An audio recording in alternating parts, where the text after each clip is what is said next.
Este es el octavo episodio de la serie que voy preparando sobre el tema de la reforma del régimen representativo en el Perú y el diseño de un distinto tipo de bicameralidad. En el curso de los previos episodios se han ido cubriendo distintos aspectos que nos permiten comprender cuáles son los problemas del sistema representativo, del régimen representativo, que a la larga terminan afectando la naturaleza y la calidad de nuestro sistema político, de nuestro sistema democrático y por lo tanto de la calidad de vida política en nuestra república. Hemos pasado revista de algunos aspectos críticos para el desarrollo de un mejor sistema representativo. Hemos identificado cuáles son los principales síntomas de las deficiencias del sistema que actualmente tenemos, cuáles son las brechas que nos impiden conseguir un mejor tipo de representación. Se ha revisado también qué es lo que no depende del Parlamento para que el sistema sea más representativo. Se ha precisado también qué es lo que se debe cambiar, qué es lo que está mal, qué es lo que genera ineficiencias organizacionales, cómo optimizar la operación del sistema representativo tal como lo tenemos dentro de un régimen unicameral. Luego hemos intentado presentar la metodología del planeamiento estratégico con el objeto de encontrar cuál puede ser la visión, los objetivos, las metas que motiven, que nos reten a un distinto tipo de régimen representativo en el futuro en vistas a las distintas tendencias y escenarios que se advierten en el presente que deberían llevarnos a innovar, a diferenciar al Congreso para que sea reconocido con una diferente marca de producción, con un diferente sello, con una diferente identidad, de manera que se distingue y corte con el sistema representativo que genera tanta insatisfacción y desaprobación popular. Luego de haber presentado un ejercicio de la visión, misión, objetivos, metas estratégicos para el Congreso, se ha perfilado también cuáles son las principales carencias que se pueden identificar en el régimen unicameral peruano. El último de los segmentos, el anterior a este, hemos revisado también qué es lo que puede decirse que es para lo que no sirve el bicameralismo. En este segmento, nuestra preocupación será en revisar qué es lo que debe evitarse. En el segmento anterior vimos para qué no sirve el bicameralismo. Acá lo que queremos es revisar qué es lo que debe evitarse del bicameralismo. Y en este propósito vamos a presentar 5 errores de diseño y de operación organizacional en el bicameralismo. Para repetir, el objetivo central de este conjunto de exposiciones en la serie para la reforma del régimen representativo en el Perú, el objetivo es, en primer lugar, denunciar cómo es que la representación que tenemos nos aliena de ella misma con los errores y con las señales inequívocas de su patético desempeño. En segundo lugar, denunciar el modo en el que las omisiones de los partidos políticos actúan como la agencia de la enajenación, relegándonos a una alteridad domesticada de la que hay que despertar. En tercer lugar, el objetivo es advertir la importancia de reemplazar las distorsiones y el carácter inercial del funcionamiento de nuestro actual sistema representativo, postulando qué es lo que puede significar una diferencia respecto de estos excesos de ineficiencias que tenemos arrastrando desde el pasado. Y en cuarto lugar, proponer una forma de poner en valor la naturaleza representativa de nuestro régimen político, de facilitar su posicionamiento en el espacio público, de mostrar nichos y escenarios nuevos e importantes para su renovación y de recobrar para nosotros como comunidad la institucionalidad que recupere y que haga de nuestra convivencia quizá una forma menos insatisfactoria, más genuina y efectiva de organización política. Para empezar entonces con estos 5 aspectos o consideraciones que deben evitarse en el diseño de un nuevo bicameralismo para el Perú, el primero de los aspectos que debe evitarse es la redundancia representacional. ¿A qué me refiero con la redundancia representacional? A lo que me refiero es a que las dos cámaras no deben ser elegidas sobre la misma base electoral. Vale decir, si la Cámara de Diputados es elegida a partir de la representación popular, cada ciudadano un voto, la otra Cámara no debe ser elegida sobre esa misma base. Si la Cámara de Diputados es elegida sobre la base de circunscripciones locales, con el criterio cada ciudadano un voto, lo que debe procurarse es que la segunda Cámara no sea elegida por distritos múltiples, sino quizá por distritos, por un distrito nacional, una parte de ella, y otra parte de ella que sea elegida con un criterio diferente al de la representación de cada ciudadano un voto. Por ejemplo, en el Perú tenemos un doble sistema de comprensión de la representación. Tenemos el sistema moderno basado en el individualismo, cada ciudadano un voto, pero también tenemos formas tradicionales de representación que tienen una naturaleza corporativa o gremial. La población sigue agrupándose, sigue organizándose con criterios orgánicos. Esto quiere decir que los niveles de representación no se producen a partir del criterio de la individualidad, sino el de la localidad. La localidad, la condición de comunidad que decide quiénes son sus líderes. Los líderes a su turno conforman unidades superiores de organización y conforme se va avanzando en este criterio de organización jerarquizada y orgánica, se llega a la postulación del representante de los niveles comunitarios. A este tipo de organización tradicional, que se le puede llamar una representación funcional, corporativa u orgánica,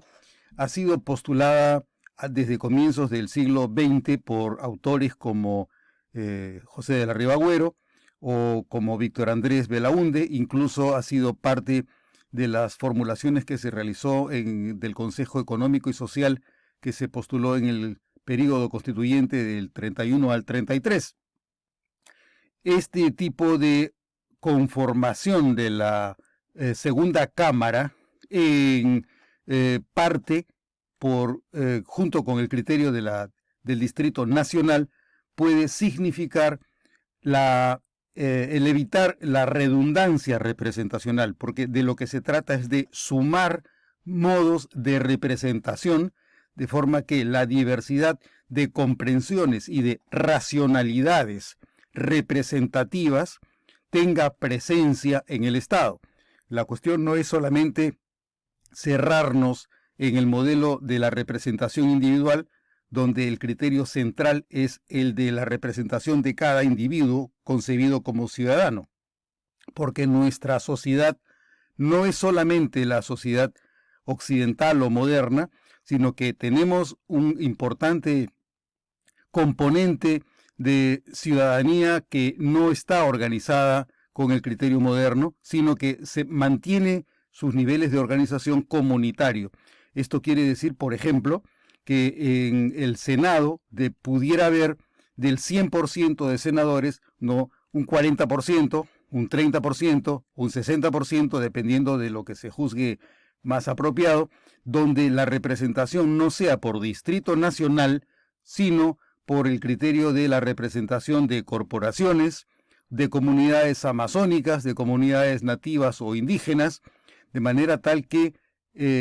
se cree un espacio en el Estado para que tengan presencia la pluralidad de visiones de la vida y de la realidad que tiene nuestro país.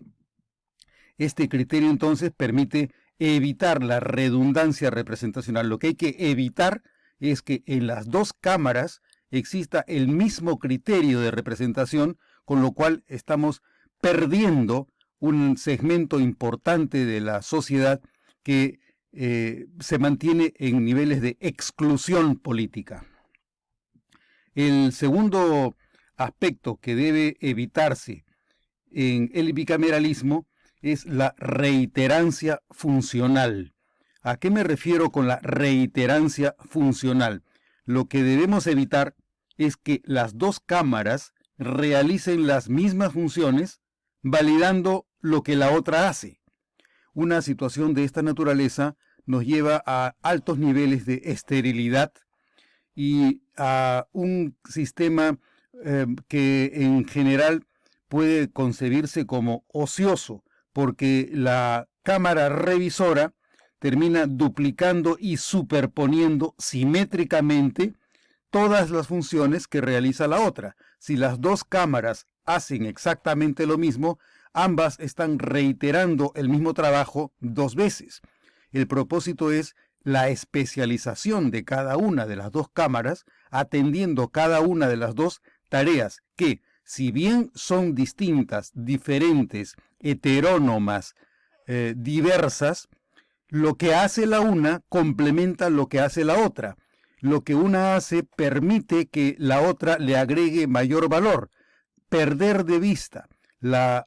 posibilidad de que las cámaras hagan distintas tareas, aun cuando existan algunas que sean comunes, perder de vista esta manera de concebir el trabajo parlamentario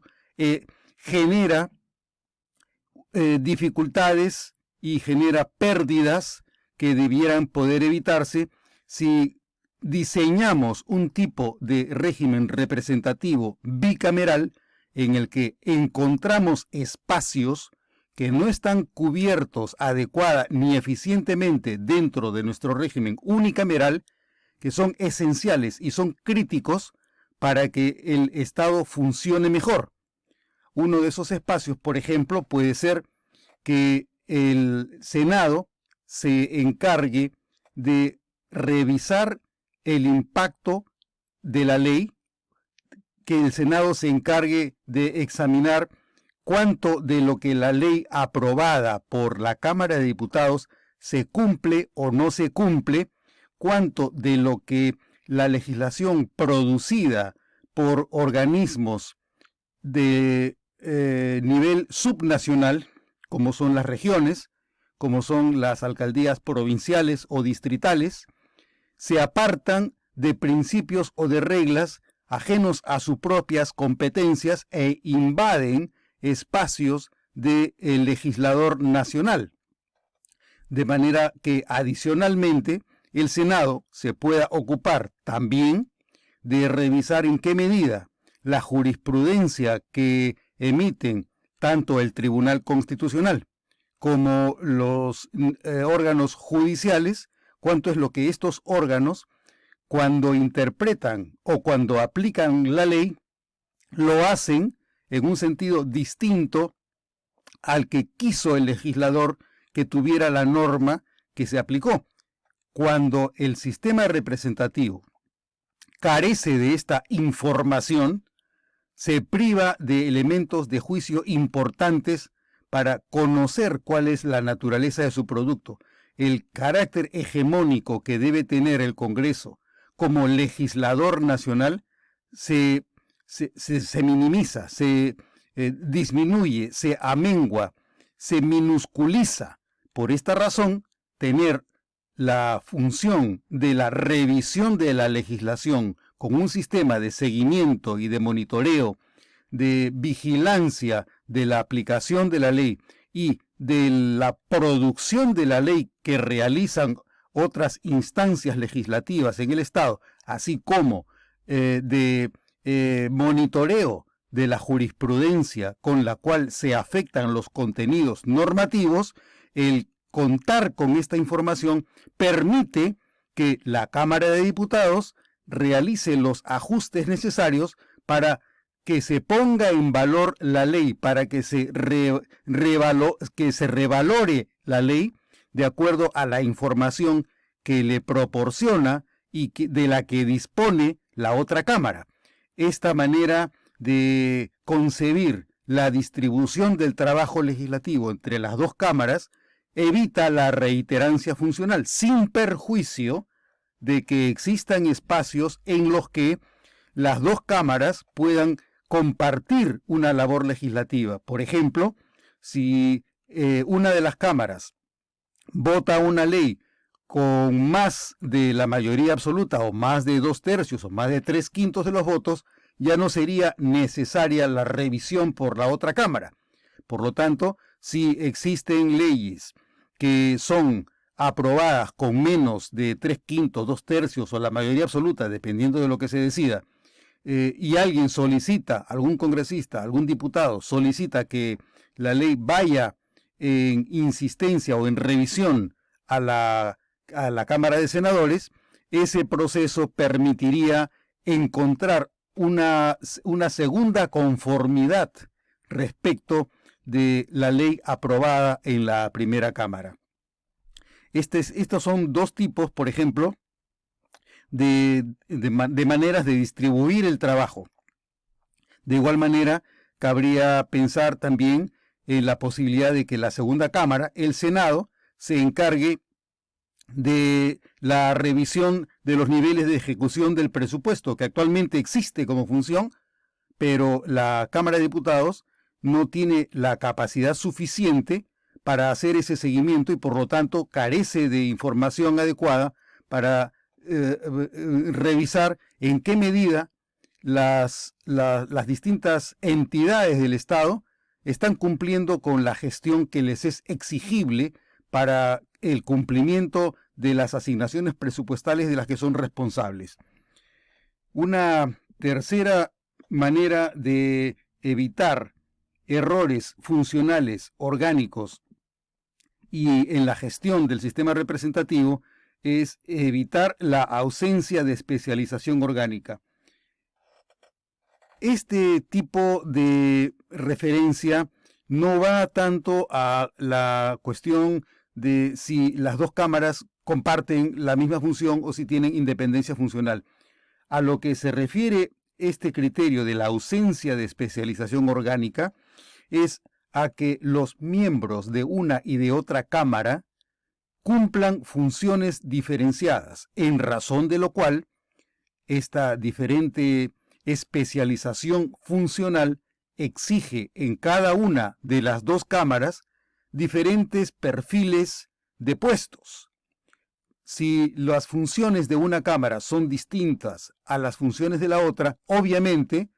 el personal que pertenece a una y a otra cámara tienen que tener perfiles de puestos distintos, diversos, diferenciados, no pueden ser los mismos perfiles. El perfil para ser senador no puede ser el mismo que el perfil para ser diputado si las funciones que cada uno de las dos cámaras va a cumplir son diferentes. Se necesita diferente especialidad para acceder al desempeño apropiado de las tareas y de las funciones que le corresponden a las cámaras que tienen distintos objetivos, porque no comparten la misma función, no se reiteran las funciones. Si no se reiteran las funciones, es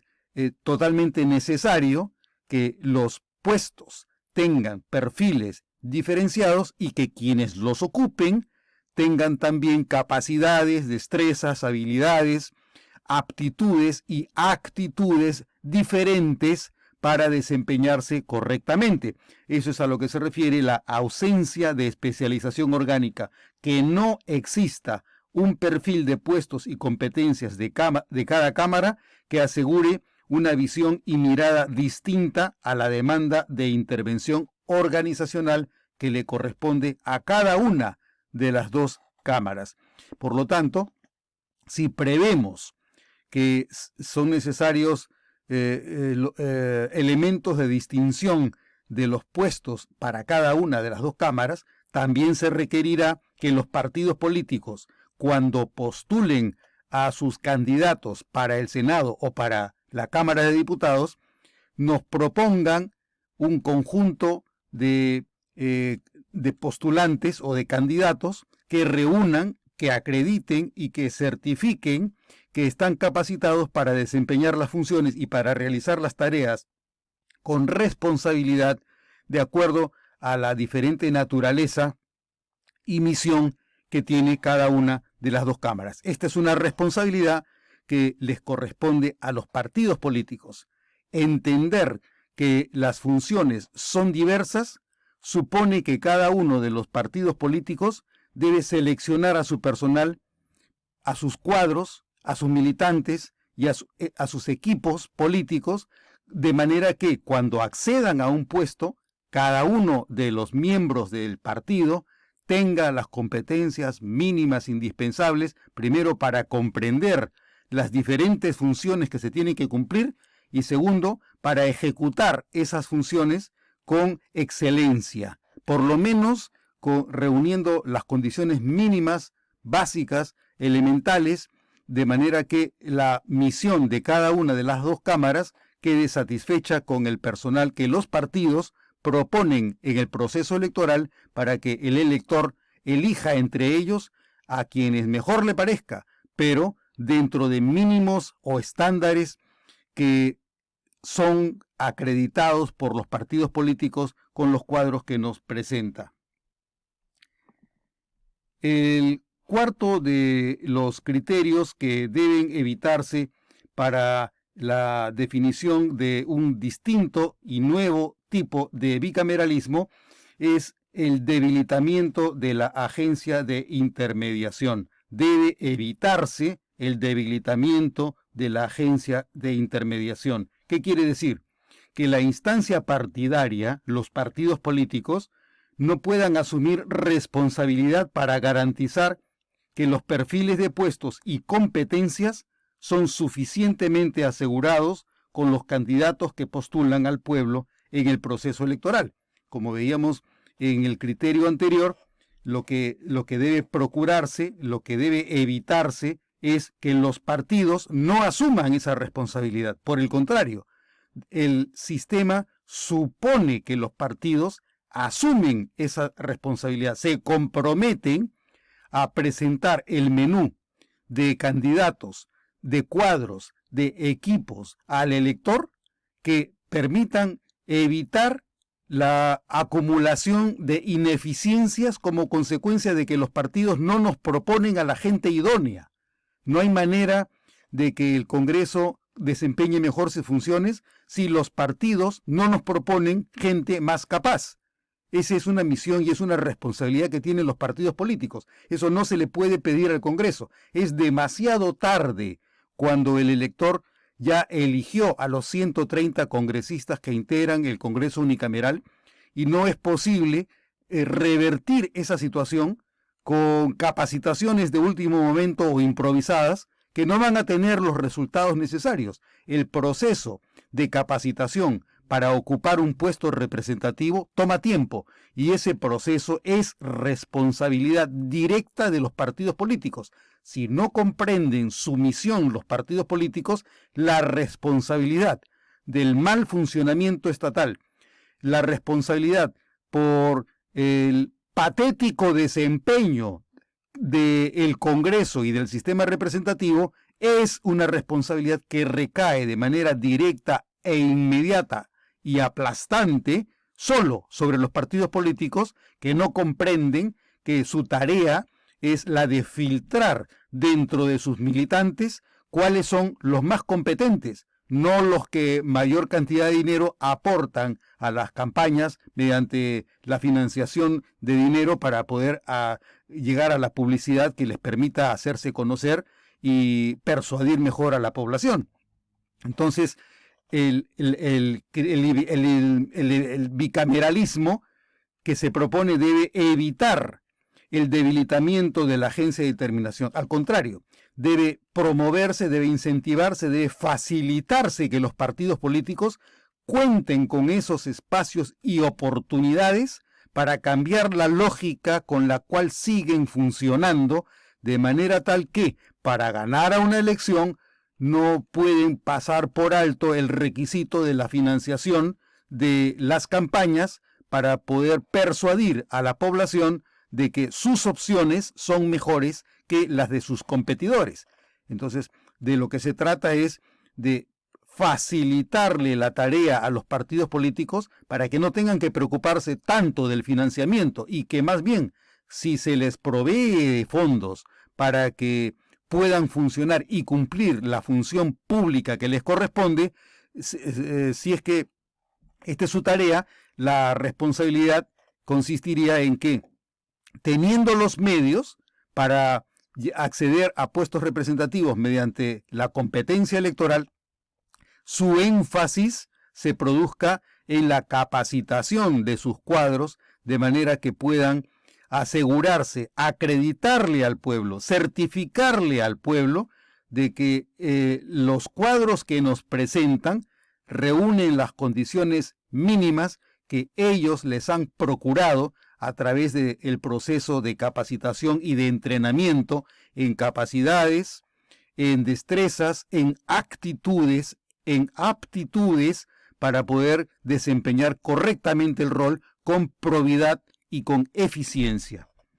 Y el último de los aspectos que debe evitarse en el bicameralismo que estamos tratando de proponer y de construir es sustentar su existencia en razones de rutina e inercia histórica. Este es un criterio que suele tomarse muy comúnmente entre los partidarios del bicameralismo. Hay quienes ciegamente dicen tenemos que regresar al sistema bicameral porque es mejor, porque es más reflexivo, porque da más espacios de tiempo para pensar, etc. Los criterios que se basan en una repetición mecánica o automatizada de las formas que previamente ha tenido el Perú en sus regímenes bicamerales,